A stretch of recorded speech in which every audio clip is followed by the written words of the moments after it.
반갑습니다. 타임 레버리지. 시간을 들여 막대한 수익으로 치환한다. 벌써 금요일이 밝았습니다. 또 오늘이 11월 중순 15일이죠. 시간이 너무 빨리 가는 것 같고요. 또 오늘만 일하게 되면 내일은 주말입니다. 원화채굴 하시는 분들 오늘도 힘차게 시작하셨으면 좋겠습니다. 제 인생 3대 원칙, 정직, 성실, 겸손 이 세 가지 다시 한번 마음에 새기면서 오늘도 감사하게 나가보도록 하겠습니다. 금일도 함께 성장해 주심에 대단히 감사드립니다. 천천히 시작해 볼까요? 미국 대선 이후에 도널드 트럼프가 됐죠. 그 이후에 암호화폐 시장이 굉장히 좀 불붙어 올랐어요. 최근에 좀 단기 하락이 보여졌죠. 아주 건강한 조정이라고 말씀을 드렸고 지금 현재 개미들은 아직까지는 그렇게 크게 유입되어 있지 않지만 기관들의 관심이 점점 세지고 있습니다. 시장 거래량과 유동성이 급증하는 모습 또한 보여지면서 앞으로의 시장 캐파시티가 굉장히 좀 기대가 되는데요. 그 부분의 일환으로 날개단 현물 ETF 나오면서 블랙록이 운용하고 있는 IBITC 알고 계시죠? 하루 9천억 원의 자금이 유입될 정도로 기관에서는 관심이 쏠리고 있다. 11월 12일 얼마 안 된 기사거든요. 이뿐만 아니라 이 IBITC를 기준으로 봤을 때 거래량이 하루에 50억 달러가 넘으면서 일일 거래량 중 최대치를 보여주는 역사적인 사건들이 연일 갱신되고 있습니다. 실제로 비트코인 현물 ETF에 대한 유입도를 봤을 때 요즘에는 빨간색이 거의 없고 이 검은색으로만 계속 유입되고 있죠. 토탈 보더라도 엄청난 양의 돈이 암호화폐 시장으로 들어오고 있다는 걸 볼 수가 있고요. 사실 이더리움도 아직까지는 좀 가격을 눌러져 있지만 최근에 계속적으로 순유입이 보여지면서 기관들은 뒤에서 꾸준하게 모으고 있고 이더리움의 마켓 메이커들은 매도 물량을 만들어내면서 시기에 대한 저울질을 하고 있다는 거. 긍정적인 마음으로 시장에 머물다 보면 반드시 우리가 투자하고 있는 그런 코인들의 상승 타이밍이 올 것이라고 생각합니다. 지금 현재 아직까지는 이번 사이클에서 알트 시즌이 시작되지 않았다라고 말씀을 드렸죠. 이번에 알트 시즌을 통해 또 새로운 부의 반열로 오르는 사람 100만장자들이 또 많이 만들어질 거라고 생각이 들고요. 이번 사이클이 16년도와 17년도 패턴과 굉장히 유사하다라는 것 제가 여러 번 좀 강조를 드렸던 것 같아요. 이 차트적 패턴만 보더라도 거의 복사 붙여넣기 한 수준으로 대칭 구조를 이루고 있기 때문에 우리는 아직 올라가기 전 3번 구간 정도에 있다라는 거 조만간 다시 한번 비트코인이 쏴지면서 알트 시즌 또한 우리가 충분히 기다릴 수가 있다. 16년도와 17년도 패턴 때 리플 6만 %가 단기간에 올랐던 폭등의 시기, 폭발의 시기가 있었다라고 말씀드렸죠. 이제 리플에 대한 호재 너무 많이 남아 있습니다. 재료들로 하여금 에너지 응축된 것들이 한 번에 분출될 수 있는 시기 또한 충분히 연출될 수 있다. 이번 네 번째 반감기 사이클이 역사적으로 처음으로 그 전통 금융과 맞물리는 ETF 파이프라인이 뚫린 시점이기 때문에 세 번째 반감기 20년도와 21년도가 아닌 더 큰 상승을 보여줬던 16년도, 17년도 패턴을 굉장히 유사하게 따르고 있다는 거 우리가 고무적으로 보면서 이 시기를 잘 준비할 필요가 있습니다. 벌써 11월 중순이 됐어요. 그렇죠? 비트코인 기준으로 먼틀리 리턴을 봤을 때 옥토버에서는 약 10% 정도 올랐고요. 지금 11월 중순밖에 안 됐는데 27% 정도 굉장히 큰 상승을 좀 보여줬죠. 아직 알트 시즌은 오지 않았고 약간의 기간 조정 이후에 다시 한번 상승 기류 훈풍이 불 것으로 보여지고 있습니다. 제가 방금 16년도, 17년도 패턴과 유사할 것이라고 말씀드렸죠. 그때 당시 10월, 11월, 12월 모두 다 초록색으로 강력한 상승장이 불어왔다는 거 굉장히 유사하게 갈 확률이 높다라고 생각합니다. 천천히 지켜보시죠. 다음 기사 봤을 때 미국의 암호화폐 기업들 SEC 개혁을 요구하고 있어요. 이제 게리 겐슬러의 수명 또한 머지 않았죠? 마지막까지 그들의 횡포로서 소송이 계속 좀 길어지는 듯한 모습을 보이고 있지만 게리 겐슬러 역시 꼭두각시의 역할이라고 말씀을 드렸습니다. 이제 슬슬 자리바꿈, 세대교체가 일어나면서 규제에 대한 명확성, 그 중심에 있는 회사가 바로 이 리플이죠. 사실 여기 나와 있는 미국 암호화폐 기업 안에 리플사도 당연히 들어갈 수밖에 없습니다. 작년 12월서부터 리플뿐만 아니라 코인베이스, 앤드리슨 호로이츠, 서클까지 많은 암호화폐 기업들이 미국의 대통령 선거를 앞두고 슈퍼팩 페어쉐이크라고 하는 정치 후원 자금에 엄청난 돈을 쏟아 부었기 때문에 이렇게 자신있게 SEC에 대한 개혁을 요구할 수가 있겠죠? 내년 1월 20일 트럼프가 취임하기 전후를 기준으로 해서 반드시 암호화폐에 대한 친화 법안, 우리가 기다리는 FIT 21 법안 통과가 된다면 리플과 SEC 항소 이슈 의미가 없어질 수 있는 확률 또한 현저히 높다라고 생각합니다. 다음 기사 봤을 때 미국의 1등 거래소죠. 코인베이스가 나오면서 새롭게 출시한 코인 50 인덱스 펀드가 나왔어요. 이제 슬슬 많은 기관들이 하나하나 단일 종목의 ETF를 뿐만 아니라 나스닥 100이 있듯이 S&P 500 지수가 있듯이 크립토 50 지수, 크립토 시가총액 탑 10, 탑 20 이런 거 나올 수밖에 없겠죠. 그리고 옵션에 대한 그런 거래도 반드시 활발하게 뚫어 놓으면서 그들이 수수료 장사를 할 수밖에 없는 토대가 마련될 것입니다. 지금 그 부분의 일환으로 코인베이스에서 하나의 인덱스를 만들었구나. 코인 50이라는 인덱스 안에 도지코인이 들어가 있고요. 시바 이누가 들어가 있고요. 우리의 XRP 당연히 들어갈 수밖에 없겠죠.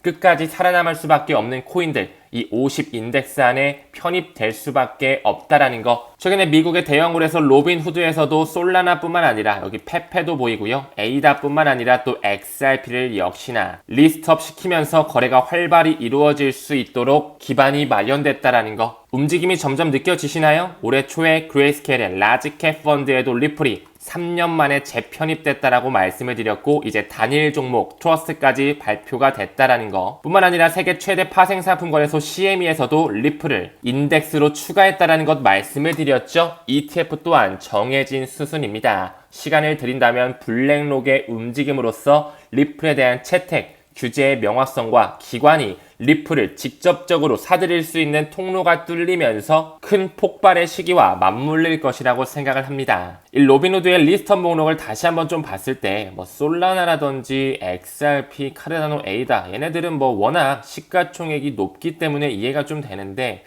요즘 이 페페가 좀 자주 등장하는 것 같아요. 제가 항상 기관의 채택을 받은 코인에 집중하자 말씀드렸는데 홍콩의 가상자산 컨소시엄 HKVLC에서도 여기도 당연히 우리의 XRP도 편입되어 있습니다. 근데 여기도 또 페페가 들어가 있단 말이에요. 뭔가 도지코인과 시바이누를 뒤로 이어서 페페 또한 어느 정도의 유틸리티를 가져갈 수 있는 포텐셜이 있지 않을까 좀 조심스럽게 생각이 들고요. 최근에 그 인터컨티넨탈 익스체인지에서 품고 있는 암호화폐 플랫폼이죠. 이 벡트에서도 리플을 추가적으로 편입할 준비를 하고 있었지만 여기에도 지금 페페가 리스트업이 돼 있단 말이에요. 참고적으로 봐주시면 좋을 것 같고요. 저 같은 경우 도지와 시바이누 이제는 메이저 코인이라고 부르겠습니다. 하지만 밈 코인으로는 페페 그리고 플러스 베이비 도지 정도는 좀 우리가 소액으로 가져가면 어떨까라는 생각 조심스럽게 전달드리고요. 그렇다고 해서 페페 지금 사세요 이 말씀 드리는 게 아닙니다. 조금 더 조정이 왔을 때 최근에 좀 많이 올랐으니까요. 조정이 잠깐 왔을 때 한 5만원 한 10만원 정도 소액으로 좀 담으면서 꾸준히 좀 가져가면 어떨까? 플러스 알파 한 가지 더 팁을 드리자면 이 페페 같은 경우 바이낸스 거래소 아시죠? 세계 최대 거래소에서 earn staking이 있어요. 거기서 플렉시블로 나왔을 때 약 9%의 APR 이자율이 적용되거든요. 저 같은 경우는 이 페페를 바이낸스에 그냥 한 10만원어치 사둬가지고 계속 불리기 하고 있습니다. 이 점 또한 그냥 참고만 좀 해주시면 좋을 것 같아요. 다음 기사 봤을 때 차터드 마켓 테크니션은 5번째 물결이 XRP를 3,500% 상승시키면서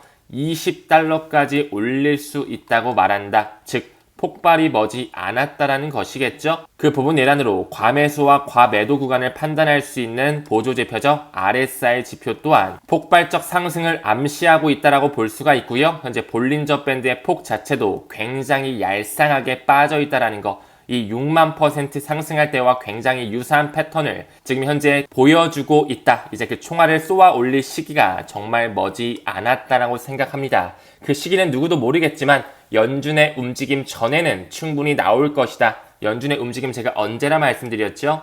내년 3월 10일자라고 말씀을 드렸습니다. 다음 트위터를 봤을 때 연준에서 미국 은행이 XRP를 활용해서 거래를 결제했다라고 보도됐던 이 기사화가 다시 한번 재조명되고 있거든요. 작년 4월 달에 나왔던 기사인데요. 저는 개인적으로 이 FedNow 서비스 리플과 굉장히 연관되어 있을 뿐만 아니라 이 연준의 움직임과 리플의 폭발 시기가 굉장히 좀 맞아떨어지는 움직임이라고 생각을 하고 있습니다. 조금 더 퍼즐을 한번 맞춰볼까요? 그 부분의 일환으로 연준의 공식 홈페이지에서 작년 10월 27일 날 여기 마이클 바 보이시죠? 연준의 감독 부의장, 이 사람이 또 어디 출신이라고 말씀을 드렸죠?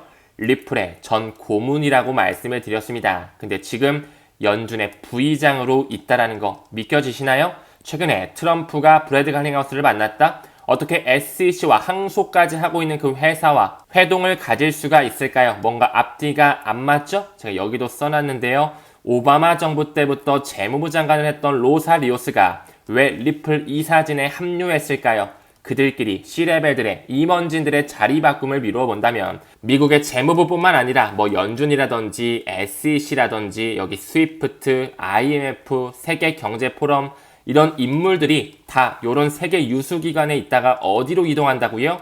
리플사로 왔다 갔다 하고 있다고요. 왜 이 전 세계를 아우르는 국제기구에 종사했던 고위급 임원들이 리플 쪽으로 에너지를 마이그레이션 하고 있을까요? 왜 이쪽으로 이직을 하고 있을까요? 미래 4차 산업혁명에서 중심이 될 수밖에 없는 회사이기 때문에 저는 이동을 하고 있다라고 생각을 들거든요.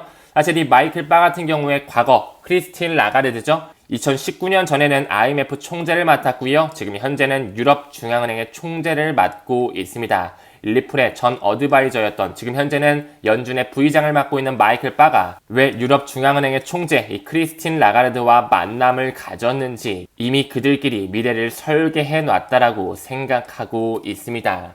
다시 본론으로 들어와서 어쨌든 이 연준에서 작년 10월 27일 날 이 마이클 바가 연설을 했구나, 개회사를 했구나. 근데 이 마이클 바가 리플 출신이구나. 뭐라고 했는지 살짝 볼까요? 작년 7월에 편리하고 즉시 지불을 용이하게 하기 위해 페드나우 서비스를 연준에서 출시했어요. 그쵸? 그리고 앞으로 스테이블 코인과 중앙은행 디지털 통화 CBDC와 같은 새로운 결제 기술에 대한 실험이 증가하고 있다는 사실을 언급하지 않고서는 결제 혁신에 대해 이야기하기는 어렵다.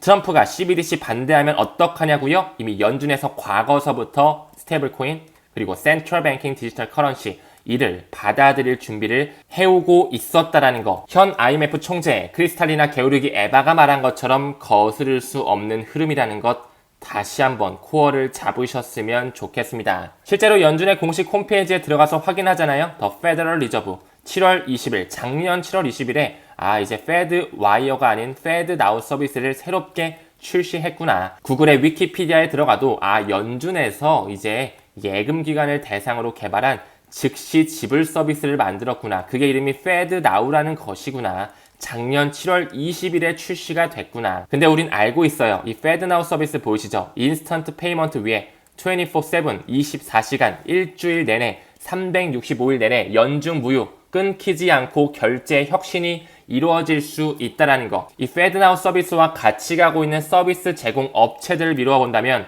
모두 다 리플렛을 탑재하고 있다라고 말씀드렸죠. 피나스트라, 영국을 필두로 한 금융 소프트웨어 회사였다. 그리고 볼란테 테크놀로지에서 파생된 볼페이, 미국 결제 시스템 솔루션 회사이자 이미 스위프트와 리플 네트워크를 같이 싸잡아서 지원하고 있는 회사이기도 했죠. 또한 미국의 결제 시스템 솔루션 회사 ACI 월드와이드라든지 스위스를 기반으로 한 인베디드 금융이죠. 테메노스 역시 나와 있고 뱅가드 포럼을 통해서 테메노스를 통해 리플과 직간접적으로 연결되어 있으며 IBM으로서 또 그들끼리 클라우드망을 연결하고 있다는 거 말씀드렸고요. 최적화 회사 ECS-fin까지 그의 논문을 봤을 때도 역시나 스위프트뿐만 아니라 리얼타임 그로스 세틀먼트 영국 기반의 실시간 총액 결제 시스템뿐만 아니라 리플 네트워크를 같이 연결 지으면서 통합 솔루션 최적화를 하고 있다는 것 이미 정답지는 나와져 있습니다. 그렇기 때문에 지금 작년 7월 20일에 페드나우가 나왔어요. 근데 여기에 리플렛이 탑재가 되어 있기 때문에 이 페드나우 출시 일주일 전에 리플에 대한 약식 판결을 보여줬단 말이에요.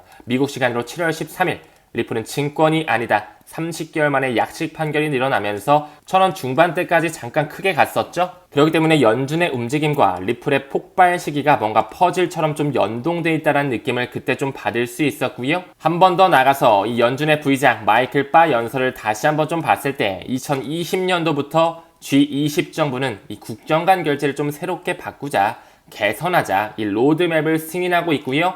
지금 2025년 11월을 기준으로 해서 새로운 국경 간 결제 그 공존의 시기를 타임라인 확정 짓고 있다라는 거. 연준은 1913년도부터 시작이 됐죠. 여기에 100년 플러스 한다면 이미 달러의 역사는 100년이 넘었습니다. 혹은 1차 세계대전을 좀 기준으로 할 수 있을 것 같은데요. 때는 바야흐로 1914년. 역시나 지금으로부터 100년이 넘은 시점이죠. 달러에 대한 역사 끝나가고 있고요. 지금 아직까지 단물 빼기 달러 인덱스가 굉장히 높아져 있지만 시간이 지남에 따라서 브릭스의 확장으로서 금융망을 송두리째 바꾸게 될 것입니다. 이제 연준에서도 효율적인 지불 시스템을 만들기 위해서 발걸음을 하고 있다는 거. 사실 과거 2017년서부터 연준에서는 Payment Improvement Journey, 이 결제 시스템을 송두리째 바꾸기 위해서 꾸준히 스텝을 좀 밟고 있었거든요. 하지만 이것을 리플의 공식 홈페이지에서 다시 인사이트 자료를 보게 돼도 그 연준의 움직임과 리플의 움직임 연결되어 있다는 것을 알 수가 있습니다. 이제 연준에서 내년 3월 10일을 기점으로 ISO 2002 메시징 표준을 완전히 받아들인다고 말씀을 드렸죠. 이 시기와 맞물려서 또 어떻게 리플의 폭발이 나올지 우리는 고대할 필요가 있어 보입니다. 과거에 JP모건이 신용카드와 모기지 지불에 XRP를 허용하고 있다. 페드나우 서비스를 활용하고 있다는 거죠. 한 번 더 나아가서 웰스파고 역시 신용카드와 대출 부채에 대해 리플에 대한 지불을 승인하고 있다. 이제 슬슬 그들끼리 페드나우 서비스, 즉 리플을 사용할 준비를 하고 있다. 이 부분을 연준의 공식 홈페이지 페드나우 서비스에 지금 현재 어떤 금융기관들이 참여하고 있는지 확실하게 팩트 체크를 해본다면 방금 나온 JP모건과 웰스파고 이 달러의 주인장들이 그대로 리스트업 돼 있다는 것을 확인할 수가 있습니다. 즉 그들이 리플을 쓸 준비를 수면 밑에서는 하고 있고요. 내년 3월 10일을 기점으로는 완전히 24/7 실시간 결제 시스템에서 리플렛을 탑재할 준비를 하고 있다는 거. 여기 인증된 서비스 제공업체 B&I 멜론이 또 보이죠? 최근에 B&I 멜론은 이미 리플에 대한 컨셉 개념 증명을 완료했다는 거. 이제 핀터넷의 세상, 가치의 인터넷의 세상은 XRP 레저를 필두로 한 리플 네트워크를 통해 은행이 사용하는 국경 간 결제 시스템이 송두리째 바뀐다라는 것, 우리가 충분히 비전 투자를 할 수가 있습니다. 그렇기 때문에 이런 기사가 나올 수 있겠죠? 페드나우 서비스를 통해서 미국 은행 계좌를 활용하여 XRP 거래를 처리한 것으로 알려져 있다. 과연 이게 퍼드의 기사일까요? 우리가 실제로 공부를 깊숙하게 하게 된다면 이제 슬슬 그들이 준비하고 있구나. 지금 현재 JP모건, 웰스파고, B&I 멜론과 같은 이런 은행들이 페드나우 서비스를 완전히 탑재할 준비를 하고 있다는 거. 사실 이 페드나우 서비스의 서비스 제공업체에 아까 언급드린 ECS 핀이라든지 피나스라 보이죠? 여기에 또 FIS가 보이고 있는데요. 여기 나오는 FIS 역시 리플의 파트너이자 미국의 청산소죠. 더 클리어링 하우스와도 협력하고 있다라는 거. 미국의 청산소뿐만 아니라 신속결제위원회에서 국경 간 결제 솔루션으로 리플을 인용했다라고 제가 말씀을 드렸었죠. 그들끼리 모두 다 리플 쪽으로 에너지를 기결시키고 있다라는 거. 이 FIS의 내면을 조금 더 파보게 되더라도 그들과 연결되어 있다는 걸 알 수가 있습니다. 이 FIS 플레임으로는요, 피델리티, 내셔널 인포메이션 서비스구나. 뒷배로는 뱅가드 그룹, 다치앤칵스 역시 뱅가드의 전신체라고 볼 수 있죠.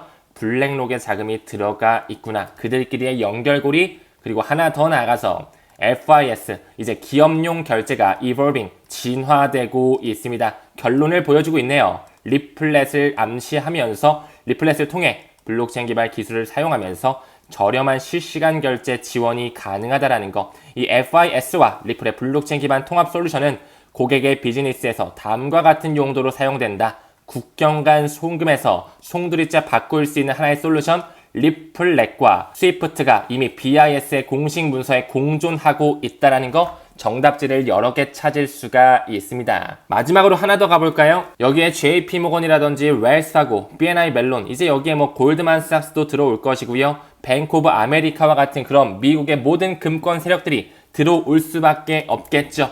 그 부분 일환으로 투자의 귀재라고 불리우는 워렌 버핏 잘 알고 계시죠? 그는 버크셔 해서웨이를 운용하고 있으며 뱅크 오브 아메리카라든지 아메리칸 익스프레스를 뒤에서 조절하고 있는 세력이라는 거 잘 알고 계시죠? 과거부터 워렌 버핏은 비트코인의 도박, 폰지 사기다, 쓰레기다, 본질적 가치가 없다라고 이야기를 하고 있지만 그는 브라질의 최대 핀테크 은행 누뱅크에 투자하면서 누뱅크는 역시나 리플렛의 회원이라는 것을 미루어 본다면 워렌 버핏이 리플에 대해 모를 리가 없겠죠. 그리고 최근에 리플의 공식 웹사이트에 뱅크 오브 아메리카 파트너가 추가됐다라는 거 이미 게임이 끝났죠? 실제로 리플의 공식 홈페이지입니다. 여기에 어떤 은행들이 흘러가고 있는지를 잘 보시길 바라겠습니다. 리플의 초기 투자자 영국의 대형 금권 스탠다드 차타드, 태국의 최대 시암은행 SCB 인베스먼트 들어가 있고요. 스페인의 대형 금권 산탄데르와 여기 니움뿐만 아니라 뱅크 오브 아메리카가 나열되어 있다라는 거 반드시 페드나우 서비스에 이 뱅크 오브 아메리카 또한 들어올 수밖에 없겠죠. 왜 세계 경제 포럼에서 블록체인은 디지털 금융의 초석이라고 이야기를 하고 있고 제가 어제 영상에서도 말씀드렸죠. 무디스가 블록체인과 AI가 금융망을 송두리째 바꿀 것이다. ODL 플랫폼에 블록체인뿐만 아니라 러시머니 기능이 탑재되어 있다는 것 또한 퍼즐을 맞출 수 있었고요. 왜 세계 경제 포럼에서 리플랩스에 기술 선구자로서 선정을 하면서 상장을 부여하고 있는지, 왜 파트너십을 맺고 있는지 잘 생각해 보셨으면 좋겠습니다. 지금 현재 XRP 기반 결제 플랫폼 리플 페이먼트가 품고 있는 나라만 보더라도 80개국이 넘어가거든요. 그 BIS의 회원국만 보더라도 58개국분이 안 됩니다. 이제 이 개발도상국까지 리플렛이 점령을 하면서 전 세계를 아우르는 국경 간 결제 솔루션 어떤 코인이 대장격으로 쓰일지 잘 생각해 보셨으면 좋겠습니다. 아무쪼록 우리는 연준의 움직임과 리플의 폭발 한번 잘 눈여겨볼 필요가 있어요. 그쵸? 작년 7월 20일에 페드나우 서비스가 공식적으로 나왔고 그 페드나우가 나오기 전에 일주일 전에 리플에 어느 정도 반틈짜리 약식 판결을 해줬구나. 연준에서 ISO 2002 메시징 표준을 완전히 탑재하죠. 그 안에 등록 관리 그룹에는 리플렛이 탑재되어 있다는 거 반드시 연준의 움직임과 리플 같이 갈 수밖에 없겠죠. 제2의 기축통화의 포텐셜이 있으니까요. 리플과 페드나우가 같이 운용되면서 결제가 혁신되는 시기 머지 않았습니다. 우리가 2025년을 잘 고대하면서 리플 빅뱅의 시대까지 우리가 꾸준하게 수량을 모아서 부의 반열로 갈 수 있는 큰 기회 꼭 잡으셨으면 좋겠습니다. 그렇기 때문에 이런 기사 또한 나올 수 있겠죠. 리플과 페드나우 서비스가 공존하면서 네트워크 효과가 지불을 혁신하고요. 이 XRP 가격 부스트 될 수밖에 없다라는 거. 리플에 대해 공부가 수반되지 않은 사람들은 페드나우에서 리플을 채택하겠냐? 라고 물어보실 수 있으시겠지만요. 페드나우 서비스의 서비스 제공 업체, 그들과 연결되어 있는 파트너십 관계를 보더라도 정답지는 나와져 있습니다. 금일 영상은 여기서 마무리하고요. 오늘도 시청 대단히 고맙습니다. 평일 잘 마무리하시길 바랄게요. 우리는 모든 면에서 점점 더 좋아지고 있습니다. 감사합니다. 성투합시다.